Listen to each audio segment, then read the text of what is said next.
Paul Golan is the executive director of the Society of Humanistic Judaism, shj.org, the community organizing umbrella of a 60-year-old congregation denomination of American Jewry. He also serves as lead staff for SHJ's pluralistic social justice initiative, Jews for a Secular Democracy, mobilizing Jewish voices to defend the separation of religion and government. Paul is a writer, speaker, advocate, and consultant on issues including secularities, intermarriage, disaffiliation, inclusion. He co-authored 2 books, and his writing has appeared in The Forward, Jewish Week, Huffington Post, and elsewhere. He is the Ashkenazi half of a Japanese Jewish-Japanese multiracial household, and administers the Japanese page on Facebook. Okay, also, I think he's originally from the island, right? But he's living in Brooklyn, New York, so you shouldn't mess with people from Brooklyn, okay? Well, all right, thank you, David. Hi, everybody. Okay, I am from the island, but not the island. I'm from Staten Island. So I didn't know. Slightly different, but not that different. I didn't know. Long Island.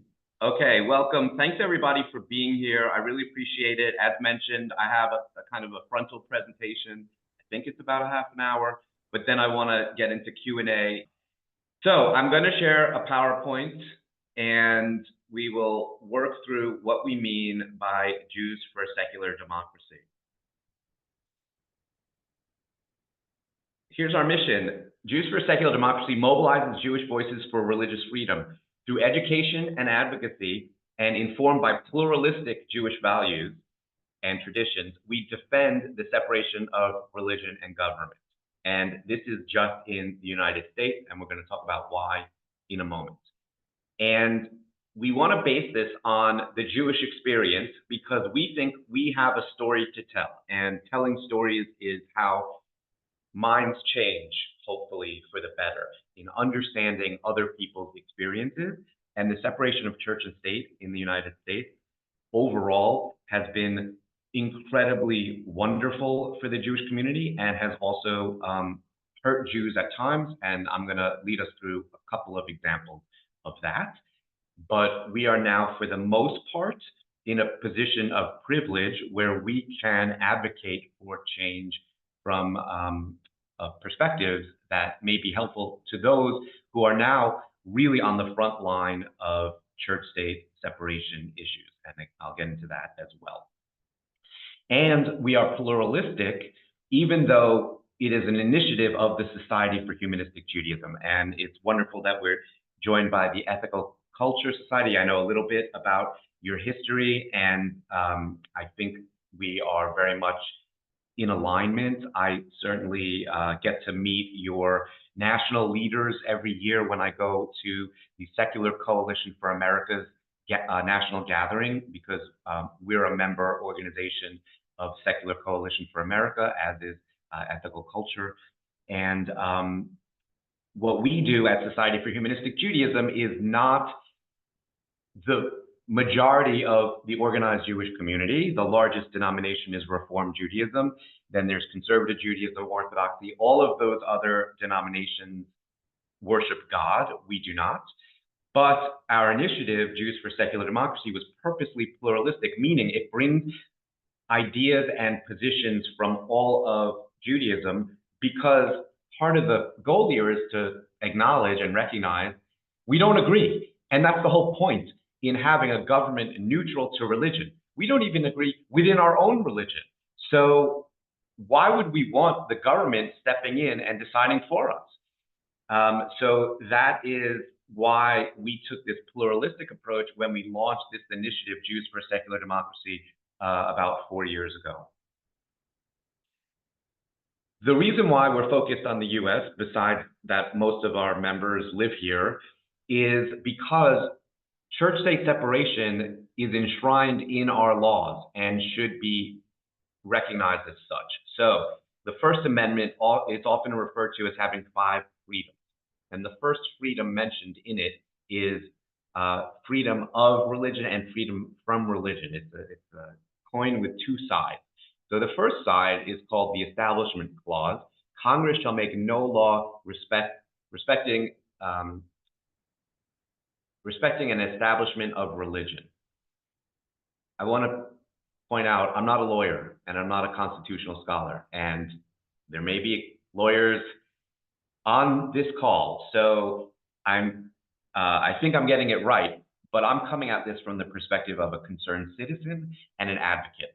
So some of the stuff I'm going to share, I think, is pretty basic, but worth remembering, and certainly worth reminding our fellow citizens that what this clause is saying is there is no state religion in America. And we're hearing over and over again today and yesterday and this week and ongoing for a long time now, maybe since the founding of the country by some people, that we are a Christian nation. But nowhere in the Constitution does it mention Jesus or Christianity. We have been a Christian majority population, but we are a secular nation, and this clause is what establishes the United States as a secular government. I'm talking about the government. I'm not talking about the population. I'm talking about our government is supposed to be secular, meaning we don't have a state religion. The second part of this is the Free Exercise Clause, which prohibits, which prevents Congress from prohibiting the free exercise of religion, right? And that's why this is two sides of the same coin, but also in constant tension with each other and in constant litigation against each other, right? So this is saying the government cannot stop you from practicing your religion. And that, even though it is not choosing sides. And so this is the key aspect that has been constantly litigated and changed by the Supreme Court over time. And so these are the pieces of our Constitution to keep in mind as we talk about freedom of religion and freedom from religion, right? The first part is freedom from religion. There is no state religion. You can believe or not. And freedom of religion means you can practice your religion as you see fit, though ideally without hurting someone else, right? Your freedom to move around is only restricted by when you actually like punch someone in the face, right? I can move my fist as much as I want until I actually hit somebody. So it shouldn't be causing injury. This is a foundational value of the United States, and that gets lost when people claim we are a Christian nation, right? It was Christians, a certain stream of Christians, the Pilgrims, the separatists, who left England because they were being persecuted by their religion, by other Christians, right? So the founding fathers were well aware of Europe's hundreds of years of religious strife, of use, whether you think religion was being used as an excuse for war, whether it actually was religious disagreements that caused the wars, it was a constant feature of European life that our founding fathers wanted to get away from. They founded a secular democracy based on the Enlightenment ideals that were happening in the 18th century. And it is simply a distortion to say we were intended to be a Christian nation. In fact, the idea of starting a secular government was radical and one of the most incredible inventions or ideas in human history, and should be celebrated as such. And instead, we're fighting this battle today against people who deny this incredible accomplishment by our founding fathers. How about the Jews? So there were not a whole lot of Jews when this country was founded in living in the United States, but there was a congregation in Newport, Rhode Island. The building is still there. Toro Synagogue, it was on a stamp in the 70s for you philatelists out there. And George Washington wrote them a letter while he was president, guaranteeing them their safety to practice their religion. And it's a very beautiful letter written in the flowery language of the time, but there's this beautiful quote that the government of the United States, which gives to bigotry no sanction, to persecution no assistance, requires only that they who live under its protection should demean themselves as good citizens, right? This idea of equality for all, which of course at that time was not being carried out, certainly for non-white male landowners. But again, and you can see it in some of their writing, the founders knew that they were dealing in ideals and that they themselves were not living up to their ideals. Washington knew it himself in his own relationship to owning other human beings. So the point here is, even at that time, there was the idea that Jews were welcome in this country to practice their religion without persecution. Again, a radical departure from almost the entire 2,000-year history of diaspora Judaism. Doesn't mean we always had it so good, right? And this actually now, this Immigration Act of 1924, called the Johnson-Reed Act, or the National Origins Act, where the U.S. started to restrict who was coming into this country, is now literally 100 years later totally relevant again, because it's part of the plan, should Trump win re-election, is to reinstitute all kinds of restrictions on immigration. Immigration itself is a very hot topic issue today, and 100 years ago, our ancestors were kept from coming to America. Some of you may have similar family backgrounds as I did, but I am directly affected by this. My father's side of the family was already in the country. They came in the great wave of immigration in the 1880s from the areas controlled by Russia. After experiencing extreme anti-Semitism, millions of Jews fled to America. And once this spigot was turned off almost completely, my mother's side of the family could not escape Europe, and almost all of them died in the Holocaust. My mom was born in a displaced persons camp right after World War II in Berlin. Her family was not able to come to America because of this act, and it was also anti-Catholic. Now, was this religious discrimination, or was it ethnic, racist discrimination? You know, at that time, Jews were considered a race. The ideas around race have changed, but so it is, there's a gray area, but that's okay. You know, our whole reason for existing at the Society for Humanistic Judaism is that gray area. Judaism is a religion, but it's not just a religion, and it is not practiced in one way only. So Judaism is also a culture. It's an ethnicity for folks who may be new to this. If I won't take a 23andMe test because I already know what the results are going to be. It's going to be like 99. Maybe there'll be one interesting 1%, but it's going to be 99% what they call Jewish, which is really Ashkenazic Judaism, which is Jews from Eastern Europe, the Pale of Settlement between Poland and Ukraine and Russia, where Jews lived for 1,000 years, mostly in marrying, which is why there are certain genetic markers that allow genetic tests today to determine that you are of that ethnic background. At the Society for Humanistic Judaism, we actually hear from a lot of folks who do genetic testing, find out they are a quarter Jewish or an eighth Jewish, and it sets them on this journey of exploration.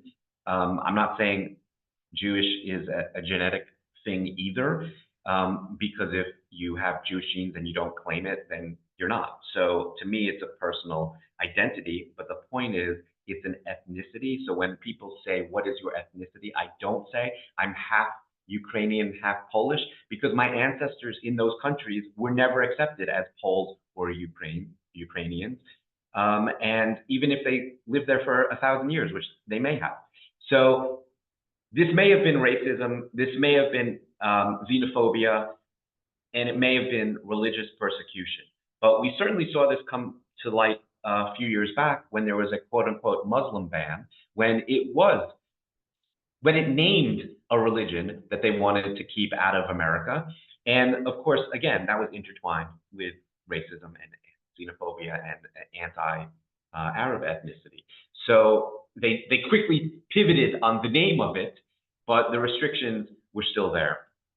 And Jews had been restricted in many other ways, as many of you may know. There was redlining for Jews as well as African Americans, as far as what neighborhoods they could buy houses in. There were hotels. The whole reason that there was the Catskills became a Jewish resort haven is because there were hotels that they couldn't go to, that they weren't allowed into. There were country clubs. The reason there are Jewish community centers is because the YMCAs would not let them in, and so on. So the reason there's Mount Sinai Hospital System, et cetera. We had to build our own systems, and that is a really unfortunate legacy that we need to acknowledge and live with in America. Jumping to today, or modern history, would you say this is a secular symbol? Should the government fund the maintenance and upkeep of a gigantic cross? As a Jewish person, I can assure you that the cross is a Christian symbol. I don't think this is debatable, and I don't want to debate it. In saying that the government should continue to pay for the maintenance and upkeep of this monument, Supreme Court Justice Samuel Alito said the cross is undoubtedly a Christian symbol, but that fact should not blind us to everything else that the Bladensburg cross has come to represent. And this is near you guys, right? This is in Maryland. Are you familiar with this case? This is from a few years back, American Humanist Association. Yes, very much so. Yeah, AHA lost the case. All they were asking for was the cross to be moved to private land where it could be maintained privately, right? They were not saying burn down the cross. They were not saying eradicate Christianity. They were saying, why is my tax dollars going to pay for a giant cross? To me, the most disturbing thing also, and I hope I'm getting this fact right because it's from a while ago that I read it, but this was a World War I memorial. And apparently the name of local soldiers who died in the war, and apparently the names of the Jewish local soldiers were left off of the plaque. So this memorial was for Christians only also, and still taxpayer supported. So as a Jewish person, that is very disturbing to me, and I feel a really big step backwards. We also saw this a few years back with adoption agencies, right? There are private adoption agencies that don't take any taxpayer dollars and then only adopt out to families that they choose based on criteria like religion. What happened was adoption agencies that were getting federal and state funding asked for exemptions to do this and got it. So this battle is now occurring around adoption as well. And there was another case that Americans United for Separation of Church and State, which is a fantastic organization, is also litigating. I don't know where they are with that, of a Jewish couple in Texas. I think they finally won that, where they were allowed to adopt. But basically, these adoption agencies are saying, well, we're not going to adopt out to LGBTQ families. We're not going to adopt out to Jews. And it was just remarkable to see 5 years ago this headline in the Jewish Forward newspaper that no Jews can adopt kids from this adoption agency that is receiving Jewish taxpayer dollars. And Jews are funding this. And it's an outrage. I mean, frankly, I don't think private organizations should be able to discriminate like that either. But that's not even the battle that's happening. This is tax dollars. This is our money going to this kind of discrimination.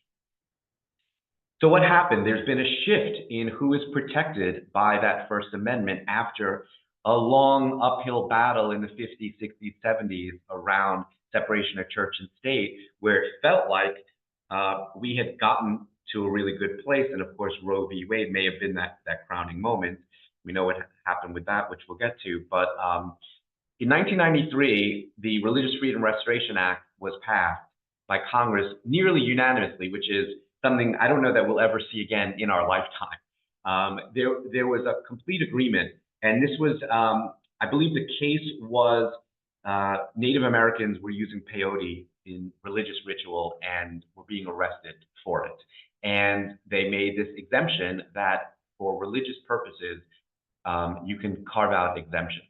And what happened was that good news, which was protecting the right of people, got twisted into decisions like Hobby Lobby or Masterpiece Cake Shop, which again you may have heard of.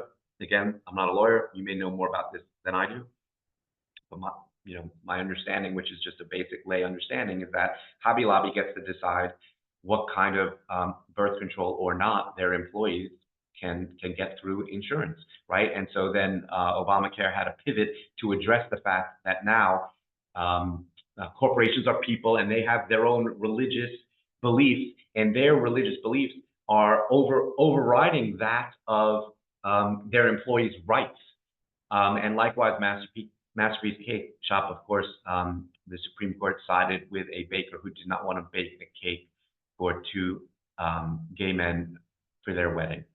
And the case to me was specifically chosen because it is almost understandable how people in the middle who don't have a real deep dive or real concern might say, well, shouldn't they be able to bake a cake for whomever they want or not want? And of course, the slope here is that, and someone actually said it out loud at the time, being interviewed, was, well, what about if it was a Black couple? And someone said, right, they shouldn't have to. And right, and that has already been litigated as discrimination.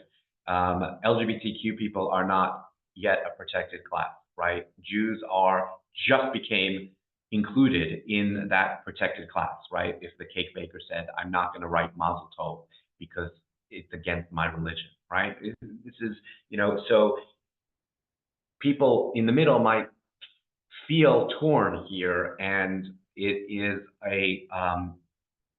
on us to talk through why this is such a dangerous decision. And of course, as we all know, Roe v. Wade was overturned, and now the battles are happening state by state. In every state where the voter has been given the option so far, they have voted to make abortion legal. And that's the good news. It's ridiculous that we have to do this on a state-by-state basis. There are states who won't have that option. Right now, Jews for Secular Democracy is very involved in Prop 4 in Florida, which is seeking to make abortion a constitutional right in the state of Florida. And it is going to require 60% of the voters to say yes to it. But in a couple other states, I believe Ohio, where that was the threshold, they got it. So we're hoping that they get it, but it is just a disaster. And I understand a little bit about what some of the legal objections are to the technical ways that Roe v. Wade was decided. But what's really happening here is white Christian nationalism and the rise of white Christian nationalism to a position of power, so much so that they've got 6 Supreme Court justices, or at least 5, if not 6. So how did this all happen? I can't give a whole talk about this, and I'm not an expert, but we did have a wonderful author named Bradley Onishi speak about white Christian nationalism, and the video is up on our YouTube channel, and I encourage you. There are a lot of videos there. If you watch only one of them, and of course you should go watch all of them. If you only watch one, find the one from Bradley Onishi, who explains the whole history behind white Christian nationalism. And I'm using the white in there because it was founded as a racist movement. The intertwining between race and religious persecution is impossible to separate in America. And let me also, of course, say that this is not all Christians. It may not even be the majority of Christians who support these policies, but it is a subgroup that is weaponizing Christianity, or their version of it, their imagined version of Christianity, to hold power, to hold minority power in a country that's supposed to be democratic. So one of the things that they did was this secretive initiative until it became public, but they were calling it Project Blitz. Blitz is generally not a great word for Jews and other people who know what an actual blitzkrieg was, but this was the idea behind Project Bliss, which was, supported in a big way by the Congressional Prayer Caucus Foundation, which is a very right-wing group, is flood or blitz state legislatures with laws that will encourage Christianity. And they started with some things that they knew they were going to win, like "In God We Trust" is our national motto. So that's been litigated, and we lost, in I think the 50s or 60s. And by promoting that, and there is now, I think you all heard that this week, I'll get to what's happening on the "In God We Trust" or the 10 Commandments. But that was an easy one for them because they knew that they had the case law on their side, and then continue and start at the grassroots. They start at school board levels where they ban books, right? You've heard about all the book banning that's been increasing over the years. This is all done in a very organized way with a lot of money going into it. And progressive folks had not been organizing in this way in large part because we thought we had turned the tide, right? We saw gay marriage become legal, and we saw abortion, and we thought we were making progress. And this is a huge reactionary wave. It's been in process since desegregation, frankly, and that's why you should go watch the Bradley Onishi video to understand that piece of it. But it came to power with Ronald Reagan, but has now reached, I would hope, its pinnacle. I hope it doesn't continue, but right now, with the control of the Supreme Court, it is at its height of power. And we saw just this week, this law in Louisiana put the 10 Commandments in every school classroom, which is absurd and discriminatory. We can talk about that after if you want. Today, there's another project in the works, Project 2025, which is basically the blueprint for what happened on day one of the next Trump administration. And the document is public. It has all kinds of elements of white Christian nationalism in it, including, of course, attacking abortion as healthcare, and certainly the LGBTQ community, which, along with women and people of color, are, I think, on the front line in the fight against white Christian nationalism. And it is, again, these very well-funded right-wing think tanks that we're pushing back against. So all of these issues relate to having freedom of religion and freedom from religion. I talked about the immigration and refugee rights, reproductive and women's rights, LGBTQ equality, access to secular education, right? Not teaching the Bible in public schools, or certainly the Bible as fact. And even the climate crisis has had religious undertones in its denial by some folks. American Atheists is a great organization. Even if you are not an atheist yourself, they are laser focused on separation of church and state. I had already mentioned Americans United for Separation of Church and State, another great organization. Obviously, our spin on it is we're coming from the Jewish historical perspective, but these are organizations with amazing resources. And one of the resources American Atheists does every year is to look at what's happening on the state level as far as laws that are being proposed. And so you can go onto their website and find the challenges that they think are happening in your state. There is no state in the nation without issues of church-state separation. I'm in New York, which is a supermajority Democratic state, and we have church-state separation issues in New York. Ironically, one of them is caused by ultra-Orthodox Jews, and we've pushed back on that as well. We've partnered with this organization called YAFED, Y-A-F-F-E-D, that is fighting to get secular education in ultra-Orthodox Jewish yeshivas, which is day schools, private schools, because they are not teaching basic competency in things like English and math and so on, and need to be by law. And the law has not been enforced, and we want the state to enforce those laws. So what we do at Jews for Secular Democracy, and these are the 3 Congress people we've met so far, that we've had events around, and I think you all should recognize Jamie Raskin. This was from a few years ago, where we gave him our Jews for Secular Democracy Constitutional Defender Award in Silver Spring. Sorry, I have to pause to plug in my laptop because I thought I was plugged in, but apparently not. Oh, just had to turn the power button on the extension cord. All good. So we are an educational platform. We want to highlight the experiences and expertise of folks who are working on this. So we platform groups in the Jewish community like Keshet, which is working on LGBTQ equality, and National Council of Jewish Women, which is at the forefront of fighting for reproductive rights. We also want to highlight organizations in the secular world, like I mentioned, American Atheists and American Humanist Association, and Americans United for Separation of Church and State, who are all doing this work. But we do think we bring this unique aspect to it in that we can say, as Jews, we've experienced persecution. As Jews, we have a different perspective on all of these issues by religion. And therefore, if you're overriding our perspective, you are infringing on our religious freedom. So that is the angle that we want to bring to it through our advocacy initiative. And we just want to build more bridges to make positive change, because we see the incredible power that the other side has and the incredible resources that the other side has amassed.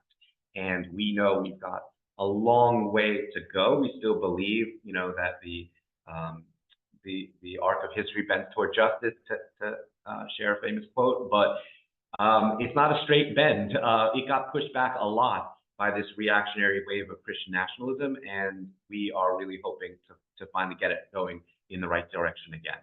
We challenge narratives like just one religious version of family values.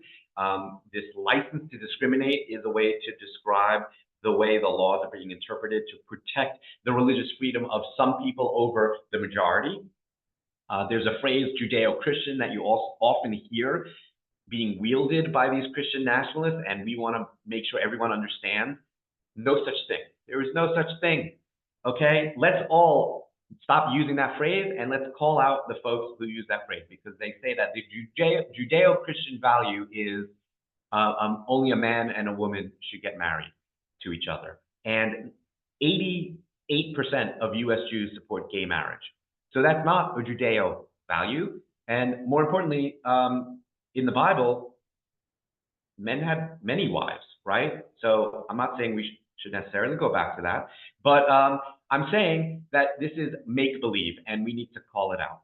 And we hope to do that by actually appealing to this ideal of American freedom, that the separation of church and state was an amazing invention that we should all be proud of and we should defend. And that patriotism, that's the American ideal that we should get behind and recognize and try to fight for. From the Jewish perspective, this, what's called a mitzvah or commandment, is the one that is repeated the most throughout the Torah, which is, you shall love the stranger, for you strangers in the land of Egypt. It's about empathy and understanding and recognizing that your perspective is not the only one that matters, and that we need a government neutral to people. So if they are interested in participating, please sign up. We're at jfasd.org, and I'll put that in the chat. We have chapters in a number of states. We'd love to get them in all states if we can get the volunteers and resources to do so. Resources are important. We are a nonprofit organization. Any donation to Jews for Secular Democracy will be earmarked specifically for that, even though it's an initiative of the Society for Humanistic Judaism. I will stop sharing now, put the link in the chat, and see what the comments were. Oops, do I need the HTTP? Yep. All right. Thoughts, comments, questions?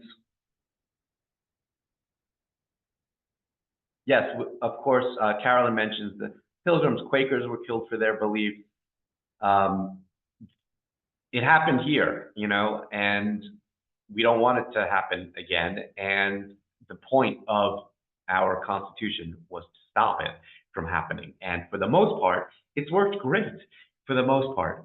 But we got to keep working on it. And unfortunately, it's kind of going backwards. Bill. Yeah, I want to throw in two bits of Maryland history that are relevant to that. One is, I think the Bladensburg thing is about as a World War I thing, but Bladensburg's place in history is that it was the site of the failed defense of Washington before it got burned in 1814, a couple of months before Baltimore was defended. So Right. that's why Bladensburg stands out. The other thing is Maryland's early role in the religious freedom issue, and I've already I've got on my phone. I already sent this to you, but some of you may see, may not. There's the second Lord Baltimore. Is the Calvert Monument on the backside of the courthouse in Baltimore, and this is apparently an early 1900 statue, but upon the founding of the colony, and he was the first proprietor, it was Catholic founded, but in the Protestant world, I believe there were more Protestants than Catholics on the ships coming over to found Maryland, not talking about who was already here, of course, but and just to quote, he's on the back of the statue, and I'm having trouble I had a screenshot of it, but now I'm trying to. But on November 13, 1633, cooperation sent to the first colonists proclaimed England on March 1634, established in the Palatinate of Maryland for the first time in the English-speaking world, freedom of religious worship according to any Christian form and separation of church and state. So that's a bit of Maryland history that, if you're all interested in your Baltimore, check out the Calvert statue. Thank you. Thank you, Janice. Janice. Unmute yourself, Janice. Thank you. Thank you, Mr. Golan. This is a little, I know you're concentrating on North America. And, but I wanted to ask you what you think the percentage of people still in Northern Europe, the UK included, consider themselves being, say, the last one of a surviving member of the Holocaust and having children, and the child having to learn the Hebrew language, hating it, becoming an atheist, and remains an atheist at the age of, I don't know, 76 or so now, and still doesn't want to see Israel disappear. Even though, Someone you know? yes, actually, it's a family member.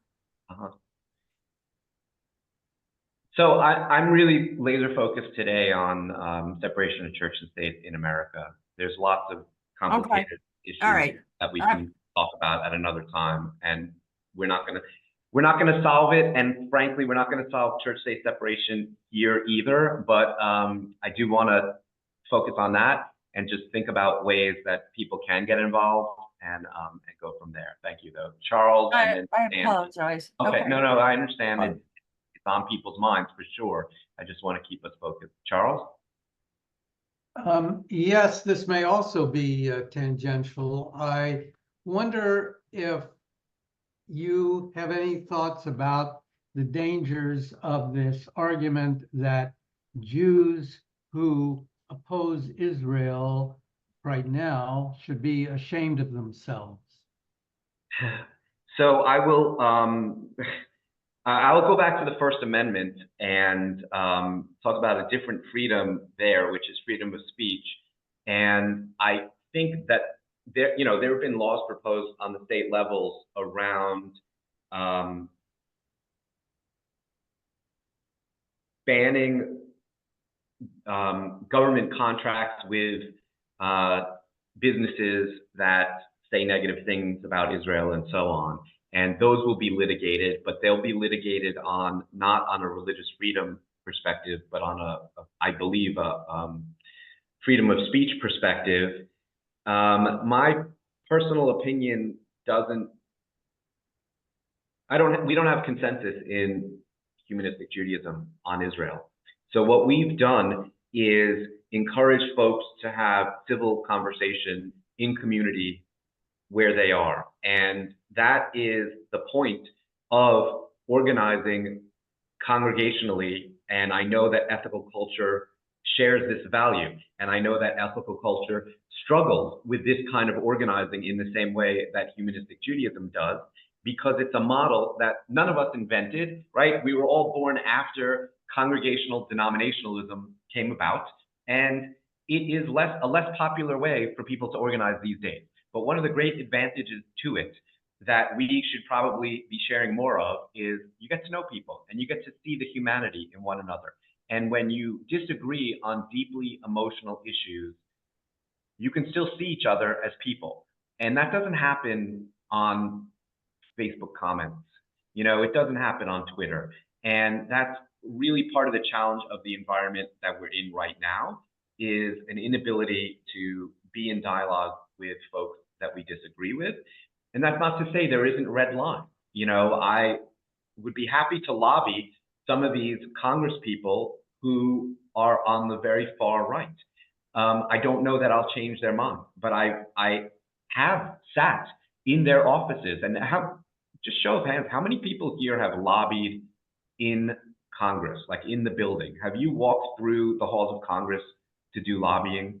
I mean, this is a quick train ride for you all, and you're all allowed to do it. And it is a remarkable experience. Odds are you will mostly be speaking with staffers and not the representatives or the senator themselves. But the staffers care if you are their constituent. They want to hear from you. They want to know how you feel, even if they disagree, and even if they're not going to change you're not going to change their mind. And I encourage you to have that experience, because it will make you feel better about our system, that there are people there who are working for us. You may not love the job they're doing all the time or any of the time, but they're there and they will sit there and listen to you. And this is, we as a 501c3, we're only allowed to do a small percentage of lobbying, but we do that percentage of it. And it is powerful for us to be sitting there in community with people that we disagree with at times, to say, here's how I feel about that. So that's the tangent I'm going to take when being asked about Israel, because I promise you, I know a lot about it. I was in Israel and Palestine 3 years ago. The fact that I just said Palestine may piss a couple of you off. I don't need to go into my personal opinions, and I will just let you know that I'm happy to have those conversations at other times. Sandy. Hi, everyone. I know we're coming to the end. I'm here as a guest today. I'm a member of Congregation Beth Adam in Cincinnati, Ohio. Oh, great. Yeah, you must know Rabbi Bar. Unmute yourself. Sure. Can you all hear me? Yeah, thanks for being here. Okay, all right. And I'm here with another teammate, Jill. We took action on this issue 3-4 years ago now, where we formed a team who has developed an educational PowerPoint presentation about the crucial importance of separation of church and state. And we have taken that presentation out to most prevalent has been the OLLI Lifelong Learning and Education Organization, which is a virtual online adult education program hooked up with universities across the country. We've delivered the presentation there to, I'm going to say, hundreds of people over the 2 or 3 years, as well as to some local religious institutions here in Cincinnati. And we are very excited to see your presentation, Mr. Golan, and to see how in line we are with ours. Ours does take a little bit less of the Jewish focus and is really about the Constitution and about the law and the violations and what people can do about it. So I just wanted to share that with you all today. Thank you very much. I would love for you all to be in touch. And yeah, we're going to connect. We will connect. Love to collaborate. I know your folks spoke to our community in Phoenix, I believe. Yes. And I reached out to Rabbi Barr years ago when we launched this initiative, and he didn't think it was a match. But I know that there's some transition now. That's right. I would love to find multiple connections. It frankly kills me that there are humanistic Jews in Cincinnati that I don't talk to, and I would love to, with no strings attached. We're on the same page, right? So that's right. Together. Okay, thank you. Thank you. If I Jill. might, this is Jill. Hi, Jim. Excuse me. In addition to what Sandy said, I'm also a member of our local FFRF chapter, Freedom from Religion Foundation. Yeah. And so we would all like to connect, because we think these organizations really have to start working together. Everything that's going on is so urgent, and we are in crisis, and we really want to educate as many people as we can.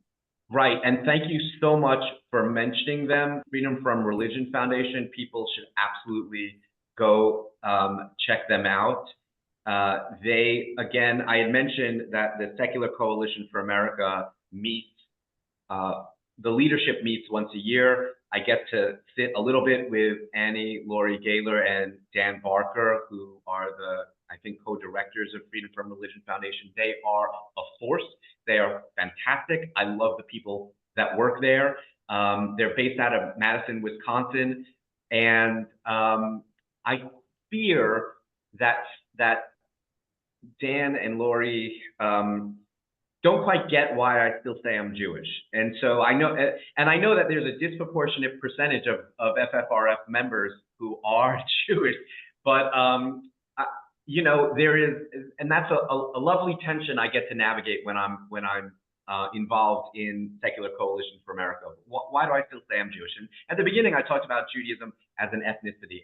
To me, I actually prefer the word culture, but either way, it's my heritage.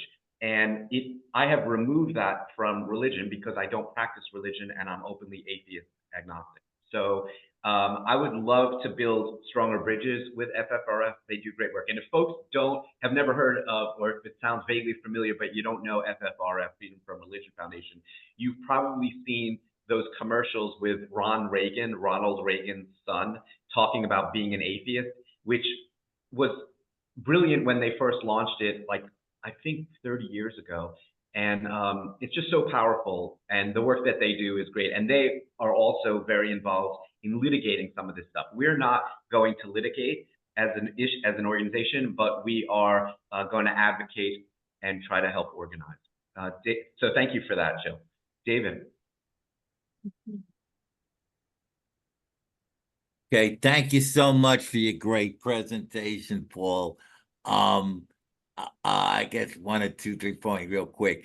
You know, you shouldn't even say Christian. It's more like far right Christian, because I don't know. I'm not Christian.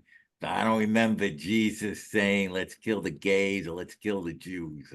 It's a great point, and so let me mention 2 more organizations that we love. One is Christians Against Christian Nationalism, and Catholics for Choice. Do you know the majority of Catholics in America are for legalized abortion? So it's their leadership that's against it, but most Catholics support legal abortion to some degree, you know, with some restrictions in the United States. And there's a great group, Catholics for Choice, that is organizing around that. So yes, absolutely, David. And I mentioned it once, but it's worth repeating. We're not saying all Christians when we talk about Christian nationalism, and we don't want people to feel defensive about that, but they have taken a distorted view, according to many Christians, and weaponized it against lots of people, especially LGBTQ and women and people who are not white. So absolutely. Yeah, because Thank you. what I don't get is that the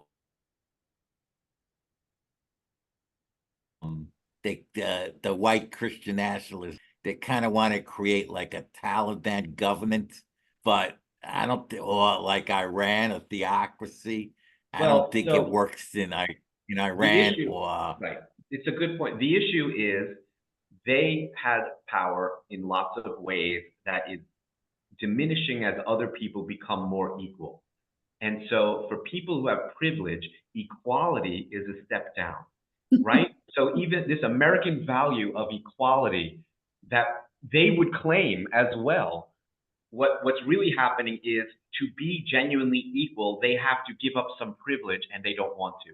And when they look at the demographic, they know that the only way to maintain that is through minority rule, right? We've had in our lifetimes 2 presidents elected without a majority vote, right? Through the Electoral College. That's a nightmare. I can't believe it happened twice, let alone once, right? And the whole thing was set up because of white privilege and slavery. Again, if you go dig into the history of the Electoral College, right? When you vote for your governor, it's just a straight vote. And the person with the most votes becomes governor. Why is that not the case for president? thank you. And look, you know, if you happen to live in Nebraska, I get why you want to retain this privilege of your vote being worth literally 15 times more than my vote here in Brooklyn. There's more people in Brooklyn than Nebraska, and they've got 2 senators. And I've got to share my 2 senators with another 12 million New Yorkers, right? So it's a very inherently unfair system. And the minute you say that, you get attacked by these people who are waving American flags and sometimes Confederate flags, claiming that, no, this is the greatest nation on earth, right? Our goal in trying to fix the injustices is to continue making us the greatest nation on earth, but we're just not there yet. And it's not unpatriotic to point it out and try to get us there. And unfortunately for those folks, it means giving up some of their privilege, but they're not willing to. And frankly, and we saw it happen on January 6th, we may have to take it by force because they're the ones storming the Capitol to retain him. So it's a very scary time. I'm very nervous about this upcoming election. But I'm so glad to have been in conversation with you all and community. And I think that the best thing we can do is continue to strengthen our ties and continue to advocate for what we know is right. Thank you so much, Paul. This was a really, really good presentation. And what you said at the end there, it's very rare for people who are in power to willingly and voluntarily give up their power or even some of their power. Yep. So I think we're going to have to end with 12:02. Thank you to everybody who tuned in today, and we got a lot of resources to look at after this presentation.